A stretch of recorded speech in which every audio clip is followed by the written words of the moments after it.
শহীদ আদি চত্বরে দাঁড়িয়ে আমরা বলতে চাই, আমরা সবাই হাজির হব, লড়াই করে বিজয়ী হব ইনশাআল্লাহ। দেশের স্বৈরাচার খুনি শেখ হাসিনা আমাদের ছাত্র জনতার আন্দোলনে পালিয়ে গিয়েছে, কিন্তু তার সিস্টেম এখনো রয়ে গেছে। আমরা বড় আশা করেছিলাম যে খুনি শেখ হাসিনা পালানোর সাথে সাথে তার যে সমস্ত স্বৈরাচারী সিস্টেম ছিল তাও ধ্বংস হয়ে যাবে, আমরা সত্যিকারভাবে কাঙ্ক্ষিত বাংলাদেশ পাবো। এখনো পর্যন্ত সেই আশা পূরণ হয়নি।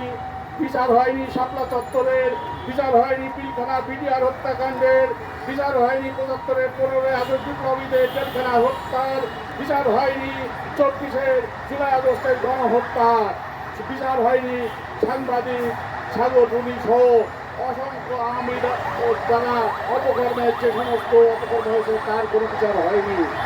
তাই আমরা জনগণের উপলব্ধি থেকে আজকে জুলাইকে বাস্তবায়ন করার জন্য আমরা ঐক্যবদ্ধ, জুলাই শক্তির আত্মপ্রকাশ ঘটানোর জন্য আমরা উদ্যোগ নিয়েছি। আমাদের বীর লেফটেন্যান্ট কর্নেল হাসিনুর রহমান বীর প্রতীক, লেফটেন্যান্ট কর্নেল ফেরদৌস আহত জুলাই যোদ্ধা, ওনাদের নেতৃত্বে আপনাদের যে যেখানে যে অবস্থায় আছেন আপনারা আমাদের পতাকা দলে আসুন এবং আসুন আমরা ঐক্যবদ্ধভাবে একবার চেষ্টা করি যে আমরা এই শক্তিকে কাজে লাগিয়ে প্রতিটি অন্যায় অবিচারের প্রতিবাদ করি।